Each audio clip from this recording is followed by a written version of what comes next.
treasure hunt. I long for something new. Have you heard the fairies when they sing and dance? Oh, I wish it was me every night. When I close my eyes, I see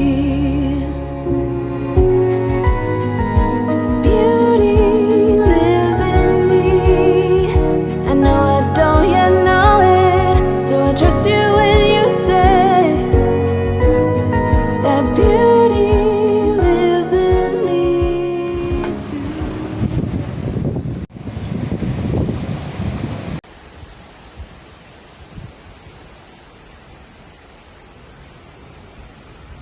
अस्सलाम वालेकुम and welcome back to my channel. कैसे हैं आप सब? उम्मीद है कि आप सब खैरियत से होंगे। हाँ जी, पिछले काफ़ी दिनों से बहुत गर्मी पड़ रही थी और आज सुबह जब मैं उठी हूँ इतना खूबसूरत वेदर है मतलब बारिश हो रही है और एकदम से वेदर जो है ना वो बिल्कुल ही चेंज हो जाता है। ये बात तो माननी वाली है कि पिंडी इस्लामाबाद में ना जैसी बहुत शदीद किस्म की गर्मी पड़ती है तो मौसम जो है ना वो बारिश होती है और मौसम बिल्कुल चेंज हो जाता है। सीरियसली पंखे भी हम हल्के से लगाते हैं। तो मौसम तो अल्हम्दुलिल्लाह बहुत अच्छा हो गया। आज मैं सोच रही थी मैं आज अपने किचन को ना ज़रा काउंटर वग़ैरह साफ़ करूँगी। तो ये जो है ये ऑयल वाली ट्रे है एंड इसमें ना चाहते हुए भी ना ये ऑयली हो जाती है। तो फिर ये मैं क्या करती हूँ क्योंकि इसके अंदर शीशा लगा हुआ है, तो मैं जो है वो ट्रे को पहले अलग साफ़ कर लेती हूँ और शीशे को जो है ना मैं स्प्रे से साफ़ करके तो उसके बाद मैं इन पे ये सारी चीज़ें रखती हूँ। अब मैंने छोटी शीशे की एक और ट्रे रखी है अपनी इस मेन ऑयल डिस्पेंसर के नीचे क्योंकि आई डोंट नो ना चाहते हुए भी ना इसमें से ऑयल निकलना शुरू हो जाता है। तो जब ये जगह साफ़ हो जाती है, सेट हो जाती है तो बड़ी प्यारी लगती है। जब स्पेशली यहाँ पर मैं मोस्टली काम करती हूँ तो मुझे लगता है कि जहाँ आप काम कर रहे होते हैं उस जगह को खूबसूरत ही होना चाहिए, चाहे वो आपकी सराउंडिंग्स हो, बेडरूम हो या kitchen. You say take me on a treasure hunt. I long for something new. Have you heard the fairies when हाँ जी, काफ़ी दिनों से ना मुझे कमेंट्स आ रहे हैं कि अच्छे परफ्यूम के बारे में ना थोड़ी सी बता दें कि कौन से परफ्यूम लेने चाहिए। तो मैं आजकल जो परफ्यूम्स यूज़ कर रही हूँ वो मैं आपको सारा डिटेल दिखाऊंगी। इतने अच्छे परफ्यूम्स हैं। पहले तो मैं आपको बता दूँ, इसका नाम है जानान फ्रेग्रेंस और इनका जो है वो फेसबुक पे भी पेज है और इनका जो है वो इंस्टाग्राम पे भी पेज है और इनका फ़ोन नंबर भी मैं नीचे इधर मेंशन कर दूँगी तो आप लोग देख लीजिएगा। इनके जो है ना परफ्यूम्स आजकल मतलब it's been a month I am using और इनके बहुत ज़बरदस्त परफ्यूम्स हैं। इन्होंने इतने, मैं इसलिए इसमें दोबारा डाल के आपको दिखा रही हूँ कि इतनी अच्छी पैकेजिंग इन्होंने करके मुझे भेजी है ना। ये इस तरह से भेजते हैं, देखिए इनकी कितनी प्रीमियम किस्म की इन्होंने जो है वो पैकेजिंग करके भेजी और ये साथ में इस तरह मतलब पैक करके भेजते हैं। अच्छा, ये इसकी बॉटल है एंड आप लोगों ने ये बॉम्बशेल का नाम बहुत सुना होगा और ये बॉम्बशेल जो है ये विक्टोरिया सीक्रेट का एक बहुत फेमस परफ्यूम है और ये देखिए ये है और मैंने ना इन्हें यूज़ किया है। बिलीव मी, जब आप इन्हें लगाते हैं उफ, इतनी प्यारी फ्रेग्रेंस आती है ना। आफ्टर अ मिनट और सो आपको फील होना शुरू होता है कि यार मैंने एक बहुत अच्छी चीज़ लगाई है। और सबसे अच्छी बात यह है कि ये मेड इन पाकिस्तान है और सबसे और इससे ज़्यादा अच्छी बात यह है कि ये लॉन्ग लास्टिंग है। अब जैसे मैंने ये इस परफ्यूम इन कपड़ों के ऊपर लगा लिया है तो it will last for so many days. मतलब मैं जब इनको लगाती हूँ ना तो मुझे फील होता है कि ये वाले परफ्यूम्स जो है ना मतलब मेरे कपड़ों से अलमारी में लटके हुए भी उनमें से फ्रेग्रेंस अलमारी से आ रही होती है। सो मैंने इसको इसलिए इतने दिन दिए ताकि आप लोगों को अच्छे से क्लियर हो जाए, आपको अच्छे से मैं क्लियरली बताऊँ कि इसका फ्रेग्रेंस कैसा है। तो ये है बॉम्बशेल और ये वही विक्टोरिया सीक्रेट का बॉम्बशेल वाला है। इसके बाद जो है ना मतलब दो और परफ्यूम्स हैं, मैं आपको वो भी दिखा दूँ। हाँ जी, देखिए ज़रा इनकी पैकेजिंग, ये तो मैंने यूज़ किए हुए, इतनी अच्छी पैकेजिंग में इन्होंने मुझे इस तरह के पाउचेस में भेजे हैं। और this one is Gucci flora, ठीक है। आप जो परफ्यूम उनको बोलेंगे वो आपको बना के देते हैं, ठीक है। ये बना के देते हैं, ये ऑयल्स को मिक्स करके तो उसके बाद उसको रखते हैं और फिर उसके बाद यूज़ करना पड़ता है इसको। जब ये मेरे पास आए भी थे तो उन्होंने मुझे कहा था कि आप इसको फ़ौरन मत यूज़ करना, एक हफ्ते का टाइम देना। उसके बाद से मैंने इनको इस यूज़ करना शुरू किया, 2-3 हफ्तों से मैं इनको यूज़ करी। This is Gucci flora and मेरे पास गुची फ्लोरा पहले था, सीरियसली सेम, बस ऐसे कह सकते हैं 95% जो है ना सेम वही वाली फ्रेग्रेंस है और इतने मज़े की है। एंड जैसे कि मैंने आपको बताया, it's a long lasting perfume. तो ये ड्रेसिंग टेबल पे भी पड़े हुए ना बहुत ही प्यारे लगते हैं। और ये दो ये वाले हैं, और अब मैं आपको एक थर्ड परफ्यूम भी दिखाती हूँ जो कि जेंट्स का है, और इसे फ़िलहाल यूज़ नहीं किया। फ्रेग्रेंस मैं आपको बता देती हूँ, वो दोनों तो मैंने यूज़ कर लिए थे। This was for my husband. अच्छा जी, ये है ट्री, आई डोंट नो ये नाम मैं सही प्रोनाउंस कर रही हूँ नहीं कर रही, मैं इसको क्लियर इधर पिक्चर पे डाल दूंगी, देख लीजिएगा। ट्री डी हर्मिस, ठीक है। अब मुझे नहीं पता कि ये कौन सा परफ्यूम है, बट ये देख सकते हैं, और ये है 50 ml के, ठीक है।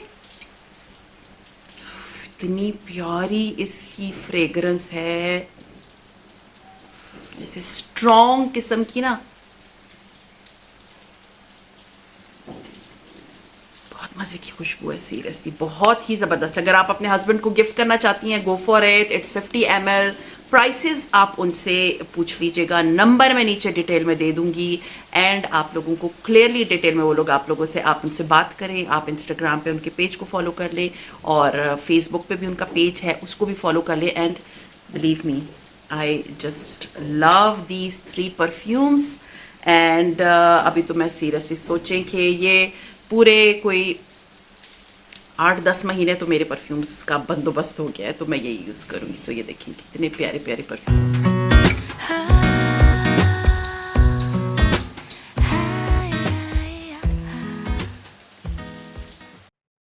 उस दिन मैं गई थी मंडी, और मंडी से जो है ना वो मैंने ली थी सब्जियां।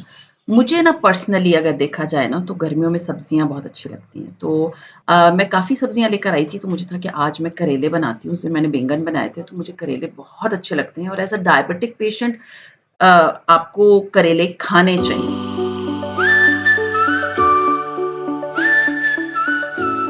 हाँ जी, ये निम्बस को देखें ज़रा, इसका जहाँ दिल जाता है ना आजकल ही सो जाता है। पहले बड़ा हाइपर होता था, अभी जो है ना ही इज़ वेरी लेज़ी, कभी यहाँ सोया हुआ, कभी वहाँ सोया हुआ।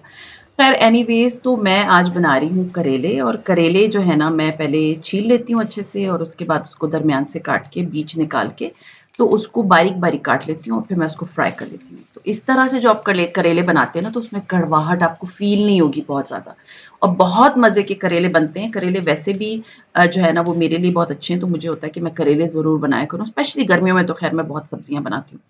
तो मैं करेलों को अच्छे से मतलब फ्राई कर लेती हूँ गोल्डन ब्राउन कलर के, और साथ में जो है ये दही आई हुई थी हमारे घर, पुलाव के साथ मिली थी। मुझे था कि अच्छा है कि मैं इसको निकाल दूँ, खाई जाए, वरना फिर ये ख़राब हो जाती है। दही आपको पता है ना आजकल गर्मियाँ चल रही हैं, तो एकदम से ख़राब हो जाता है। तो ये पुलाव के साथ आपने पिंडी में देखा होगा, छोटे-छोटे पैकेट्स मिलते हैं, तो मुझे था इसको मैं खाली करके आज यूटिलाइज़ कर लूँ। खैर मैंने जब उसको अच्छे से फ्राई कर लिया, तो साथ जो है ना मैंने प्याज़ काट लिए थे, ठीक है? प्याज़ मैंने बहुत ज़्यादा इस दफ़ा इसमें नहीं डाले, बस इतने ही डाले, तकरीबन एक बड़े साइज़ का प्याज़ लेके, तो मैंने उसको बारीक-बारीक चॉप करके, तो मैंने उसको गोल्डन लाइट बिल्कुल ऐसे जैसे ट्रांसलूसेंट हो जाते हैं ना, नरम हो जाता है प्याज़, उस वक़्त तक फ्राई करने। और जो करेले हैं उसको मैंने मतलब अच्छे से गोल्डन कलर के फ्राई कर लिए। और ये जब आप मेथड करेंगी, ये देख रही हैं आप किस तरह का गोल्डन कलर है, आपके करेले कड़वे नहीं फ़ील होंगे। बहुत कड़वे नहीं होते, वैसे नहीं फ़ील होंगे। हाँ, कड़वाहट तो उसमें होती है, लेकिन ये कि वैसे नहीं फ़ील होंगे। अब इसके बाद जब प्याज़ जो है वो ट्रांसलूसेंट हो गई, मतलब सॉफ्ट हो गई, नरम हो गई, तब मैंने इसमें करेले डाल दिए, और मैंने इसमें टमाटर का पेस्ट डाल दिया। मुझे ना टमाटर खड़े-खड़े अच्छे नहीं लगते, तो इसलिए मैं नहीं डालती इस तरह। तो ख़ैर मैंने इसमें 2 टेबलस्पून के बराबर टमाटर का पेस्ट डाल दिया। और मेरी कोशिश होती है कि जो भी सब्ज़ी मैं बनाती हूँ ना, मैं इसमें बहुत मसाले नहीं डालती। मतलब लाल मिर्च, नमक, हल्दी, ज़ीरा, मोस्टली जो सब्जियाँ मैं बनाती हूँ, उनमें मैं ये 4 मसाले डालती हूँ, इससे ज़्यादा मैं मसाले सब्जियों में नहीं डालती, क्योंकि मुझे लगता है कि सब्ज़ी का जो टेस्ट होता है ना, वो इतने मसालों में नहीं होना चाहिए। सब्ज़ी का खुद का जो टेस्ट होता है ना, वो ज़्यादा आना चाहिए। थोड़ा-सा मैंने पानी डाल दिया, और मैंने इसको अच्छे से भून लिया। भून लेने के बाद मैंने इसमें, क्योंकि मुझे हरी मिर्चें बड़ी अच्छी लगती हैं, आप लोग मुझे बताएँ किस-किस को हरी मिर्च बहुत अच्छी लगती है।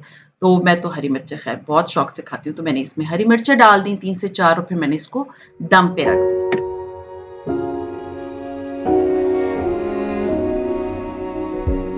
You say take me आज तो home and सारा touch दिन me. बारिश होती रही है, सारा दिन मतलब सुबह से लेके रात तक बारिश थी और बहुत शदीद किस्म की बारिश थी।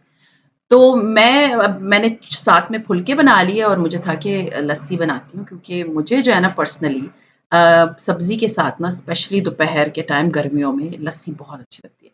मैं आपको अपनी लस्सी की वैरायटी भी दिखाऊँगी जो क्वेटा में बनती है इंशाल्लाह ताला। आज तो मैं बिल्कुल प्लेन लस्सी बना रही हूँ इंशाल्लाह ताला। आप लोग कमेंट ज़रूर कीजिएगा अगर आप लोग चाहते हैं कि मैं आपके साथ अपनी लस्सी की रेसिपीज़ शेयर करूँ तो मैं ज़रूर शेयर करूँगी। ख़ैर एनीवेज़ लस्सी मैंने बना ली थी। फुलके मेरे बन गए थे और उसके बाद जो है ना करेले मैंने बना लिए थे। तो बस मुझे था कि खाना सर्व करते हैं और किसी ने शायद मेरा पुराना व्लॉग नहीं देखा सो दे वर आस्किंग कि आपने जो है ये डब्बे कहाँ से लिए हैं जो कि जिसमें मैंने करेले खाली किए। ये वाले डब्बे जो हैं ये मैंने आप लोगों को शेयर भी किया था मैंने ग्रीन वैली से लिए थे। आज अभी फिर मैं गई थी तो मुझे ग्रीन वैली में ये वाले डब्बे नहीं मिले। तो अगर आपको ये मिलते हैं तो ये ज़रूर लें, बहुत अच्छे डब्बे हैं। तो आप देखिए कितनी हसीन बारिश है, इतनी खूबसूरत बारिश है एंड सीरियसली बिल्कुल अंधेरा हो गया।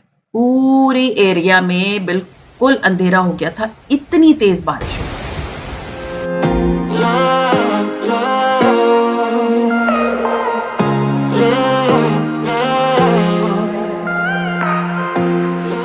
मैं जो हूँ मोस्टली शाम के टाइम थोड़ी देर के लिए जब मेरे बच्चे आके स्कूल से सो जाते हैं, तो मैं ना थोड़ी बुक रीडिंग करती हूँ, फिर मैं थोड़ी देर के लिए मैं भी नैप ले लेती हूँ। तो जब मैंने नैप लेके मैं उठी ना सीरियसली मेरा दिल चाह रहा था कि मुझे आज ना पकोड़े बनाने चाहिए। जब बारिश हो रही होती है ना तो आपको पकोड़े खाने का बड़ा दिल चाहता है। तो मुझे था कि आज मैं पकोड़े बनाती हूँ और पकोड़े मैं आज बनाऊँगी ऑलमोस्ट यू कैन से महीना डेढ़ के बाद। रमज़ान में जो पकोड़े बनाए थे और हाँ, बीच में एक दफ़ा मैंने कढ़ी बनाई थी तो मेरा दिल चाह रहा था कि फिर वो पकोड़े 1-2 दाने मैंने ले लिए थे उसमें से बगैर मतलब कढ़ी में डले हुए। तो मुझे था कि आज पकोड़े बनाते हैं, तो आप लोगों ने भी अगर पकोड़े नहीं बनाए तो आज उसकी याद ताज़ा कर लें। सीरियसली रमज़ान के बाद ना इतने अरसे के बाद ना आपको पकोड़े खाने में बड़ा मज़ा आता है क्योंकि रमज़ान में हम डेली खा रहे होते हैं ना तो इतना वो नहीं होता, लेकिन काफ़ी अरसे बाद खाओ तो मज़ा आता है, स्पेशली इतने खूबसूरत वेदर में। तो मैंने बेसन ले लिया था, आप लोगों के साथ पहले भी मैंने ये रेसिपी शेयर की थी। तो मैंने इसमें साबित कुटी हुई लाल मिर्चें डाल दी थी, साथ में पिसी हुई लाल मिर्चें डाल दी थी, साबित धनिया डाल दिया था, पिसा हुआ धनिया डाल दिया था, नमक डाला था। हल्दी मैं ज़्यादा डालती हूँ। हल्दी मैं इसलिए पकोड़ों में ज़्यादा डालती हूँ क्योंकि पकोड़ों का कलर ही उस हल्दी से आता है। तो हल्दी जो है ना वो डाल दें, फिर मैंने इसके अंदर जो है ना कसूरी मेथी डाल दी और ये और चावल का आटा। मेरे पास जो है ना वो चावल का आटा जो है वो थोड़ा-सा ही रह गया था, बेसन भी थोड़ा-सा रह गया था। बस मुझे था कि ख़त्म करते हैं और डब्बे धो के रखती हूँ, बाद में ग्रोसरीज़ में मैं खाली कर लूँगी, तो बेस्ट है कि मैं पकोड़े बनाऊँ। और इसके अंदर ना पकोड़ों के अंदर या तो आप कॉर्नफ्लोर डालें या तो चावल का आटा डालें। चावल का आटा एक दफ़ा लेकर आएँ, इतने मज़े के पकोड़े बनते हैं ना क्रिस्पी एंड अंदर से सॉफ्ट। तो मैंने ये सारी चीज़ें लेके तो डोंगे में मिक्स कर दी और ये पालक आप देख रहे हैं, ये रमज़ान वाली थोड़ी-सी पालक मेरे पास बची हुई थी। मतलब मैंने काट के रखी हुई थी, तो मुझे था कि चलो फ्रीज़र्स में से इन चीज़ों को भी खाली कर दो। साथ में मैंने थोड़ा-सा धनिया जो है वो काट के रखा हुआ था, वो भी मैंने इसके अंदर डाल दिया। और बस थोड़ा-थोड़ा करके मैंने इसको मिक्स किया और मिक्स कर लेने के बाद जो है ना हमारे जो है वो बैटर रेडी हो गया। मैं क्या करती हूँ कि मैं जब भी पकोड़ों का बैटर होता है ना वो बना के मैं थोड़ी देर के लिए उसको रेस्ट करने के लिए रखती हूँ। तो क्योंकि उससे होता ये है कि बेसन का दाना जो होता है ना, जो पिसा हुआ बेसन होता है वो थोड़ा-सा फूल जाता है और उससे पकोड़े बड़े सॉफ्ट एंड मतलब अंदर से वो सॉफ्ट बनते हैं और ऊपर से वो बड़े क्रिस्पी बनते हैं। तो कोशिश करें कि अगर आप पकोड़े बना रही हैं तो वो इस मेथड से बनाएँ, थोड़ी देर के लिए उसको रख लें तो आपके जो पकोड़े हैं ना वो बड़े अच्छे बनेंगे।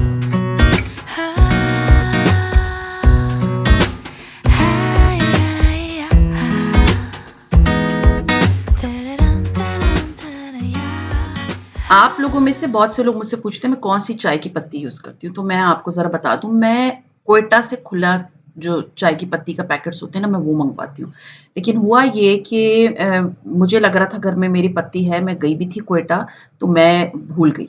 तो अभी जब मैं आई हूँ तो वो पत्ती जो थी वो ख़त्म हो गई थी। आप लोग मुझसे बहुत पूछते हैं कि आपकी चाय का कलर बड़ा प्यारा होता है, आप कौन-सी पत्ती यूज़ करती हैं? तो मैं क्वेटा से लेकर आती हूँ चाय की पत्ती। आपने देखा होगा कि जो क्वेटा टी वाले जितने भी स्टॉल्स होते हैं ना, वो क्वेटा से ही पत्ती लेकर आते हैं, वो ब्रांड्स नहीं यूज़ करते। तो हुआ ये कि वो पत्ती खत्म हो गई थी, तो फिर मैंने सोचा कि अभी तो कोई आ नहीं रहा और इस तरह और उस वक़्त जो है थोड़े से हालात भी गड़बड़ थे।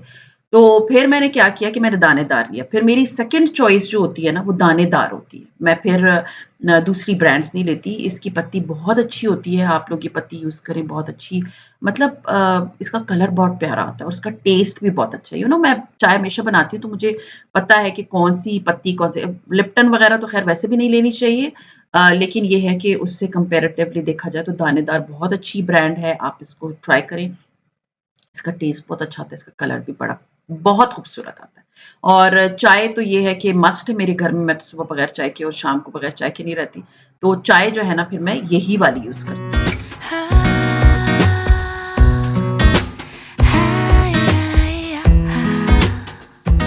अच्छा, हमारे घर में ना एक चीज़ है कि हम सारे फिर एक कोई ना कोई मूवी ज़रूर देखते हैं। तो आज मेरा दिल चाह रहा था कोई मूवी देखने का, तो मैंने अपने बच्चों से पूछा कि कोई मूवी देखते हैं, तो उन्होंने मुझे बताया कि ओशन 8 के नाम से मूवी है, आई है बहुत पहले आई है और सैंड्रा बुलक की है और बड़ी अच्छी हाइस्ट वाली मूवी है, मतलब चोरी-शोरी वाली मूवी है कि किस तरह से वो कोई डाका डालते हैं किसी डायमंड के हार पे, तो किस तरह से होता है, तो चले वो देखते हैं।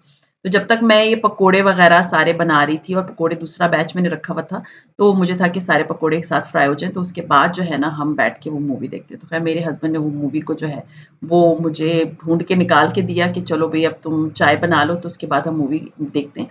आप लोग मुझे बताएँ कि आप लोग क्या अपनी फैमिली के साथ इस तरह टाइम गुज़ारते हैं? मेरी कोशिश होती है कि सारे बैठ के एक साथ, बच्चे of course they are sometimes not interested in such activities, क्योंकि जब वो बड़े हो जाते हैं ना, तो वो उन एक्टिविटीज़ में उनको कोई इंटरेस्ट नहीं रहता। बट मेरी कोशिश होती है कि मैं अपने बच्चों के साथ ना उनकी वो एक्टिविटीज़ जो वो बचपन से करते आए ना, वो ज़रूर करूँ। तो ये है कि मूवी वाली एक्टिविटी जो है ना, हम हमेशा से करते आए हैं कि कोई एक आध मूवी जो है, हम डाउनलोड करके तो उसके बाद वो देखते हैं या नेटफ्लिक्स पे कोई मूवी देख लेते हैं। तो ख़ैर ये था मेरा आज का बड़ा ही खूबसूरत सा दिन और मैंने बहुत एन्जॉय किया इस रेन को और कुकिंग करके दी अपने बच्चों को, खिलाया-पिलाया और हमने बहुत एन्जॉय किया। आप लोग मुझे बताएँ कि आप लोग क्या करते हैं? फैमिली एक्टिविटी में किस तरह से टाइम स्पेंड करते हैं?